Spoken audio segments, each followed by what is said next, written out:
Today I want to talk about Wyatt Davis and his decision to return to the fold at Ohio State. A bit about Shaun Wade and all that's coming up after the bumper. Don't be cornering me. Hold up. Time. You gotta help me with that corner What's up, kinfolk? It's RJ Young. I am not on a step mill. Consider hitting the like and subscribe button because I upload a video every single day. It's always college football related, sports related. We have a good time. Today, I want to talk about Wyatt Davis, Ohio State, and player that has opted out that wants to opt back in. What that actually looks like. I want to remind you, download the RJ Young Show podcast, wherever it is you get your podcast. If you leave a 5-star review and you want to leave a question or you want to say something nice, I will read it on the show. If you want to say something nasty, I won't read it on the show. It's that simple. I would really love it if you did that. And we do the live shows on Mondays and Wednesdays at 3 o'clock Tulsa time. And we got the Saturday podcast, which is going up with Michael Bishop on the call, which is so much fun. Last week I had Quincy Avery trying to turn the Saturday podcast into something special.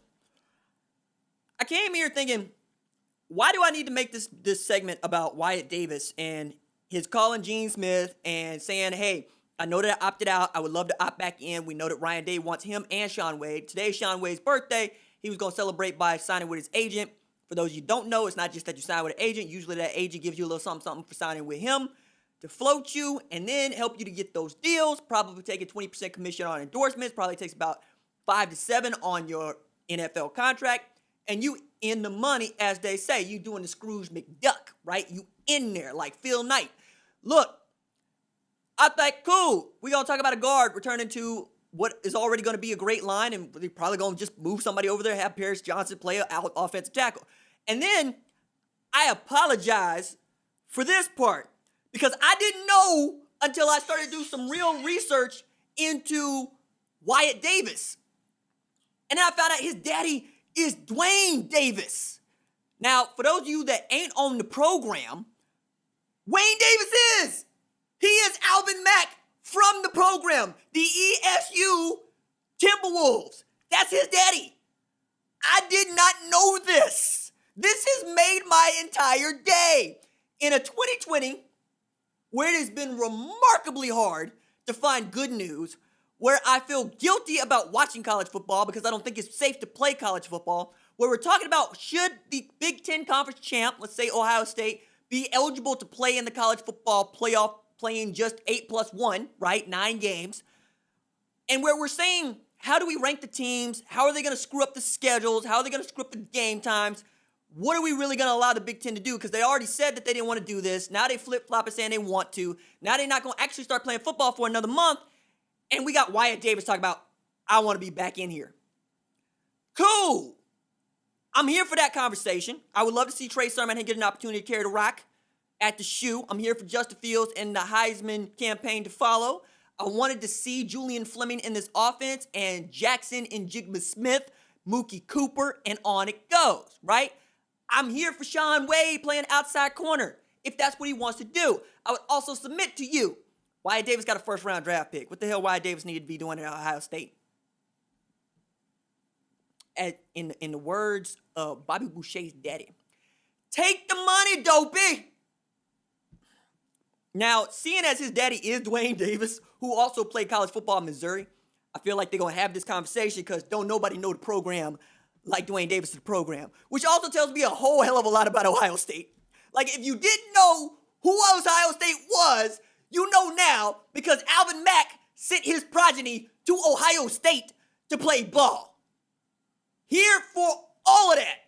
Like, I'm reading about how Wyatt Davis is getting compared to Cesar Martinez, who was going to play some like center at Saints, but he's hurt, come out of Michigan, was number 24 overall pick. Wyatt Davis could be one of 2 interior linemen that gets drafted in the first round along with dudes like Creed Humphrey. And then I get to the part where it says Dwayne Davis is his daddy, and I totally lose my mind because my life has been made so much better now. I need you to know that. I need you to know that the program, along with other great college football movies, of which there are like 3, right? Really 2.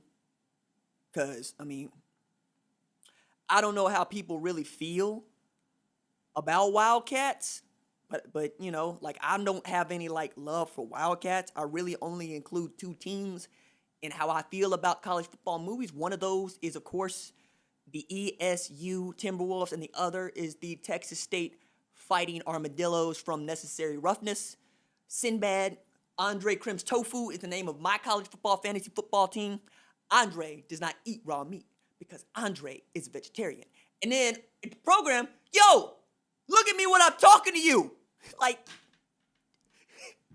I know you stole my mama's purse. Yo, man, you know I never did nothing to your mama.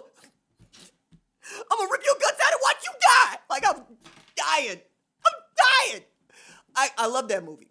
And I love knowing that Wyatt Davis raised a guard. Not a linebacker, not a quarterback, not a skill player, a guard. He raised one of the nastiest human beings on the face of the earth. Anybody that ever met an offensive guard knows that all that man does is eat, lift, and tear heads off. That's what he does. That is the enforcer on your offensive line. Your cerebral assassin, that's your center. That dude got all the checks and all the calls. That's your quarterback on the offensive line. Your left tackle, your right tackle, those are your most athletic linemen. Usually the longest linemen as well, right? You put those dudes in position to roll up dudes like Lawrence Taylor. That's what they're for. Your guards, regulators, mount up. That's who they are. Them dudes looking for whom they may devour. They are pulling and throwing shade. And by shade, I mean this big elbow right here. They're going to put it underneath your chin, just like that. And who knows how to do that better than Alvin Mack? Like, only way this would have got better is if I found out that, like, the other guard is, like, Latimer's kid. Because then you come in full circle. You got the white dude talking about Alvin. Not everybody has your natural talent. So, you know, that man juicing. And it's Ohio State. I can't tell you how happy I was to hear this. Like, it really did make me feel better. Now, if Wyatt Davis comes back, plays at Ohio State, is it going to make them better? Sure. Do they need him? No. Does he need them? No. But if he chooses to do this, I'm going to be here watching it, and I hope that you will join in the experience by saying, no. That is not Wyatt Davis. That is from now and here on out, Alvin Mack Jr. Doses.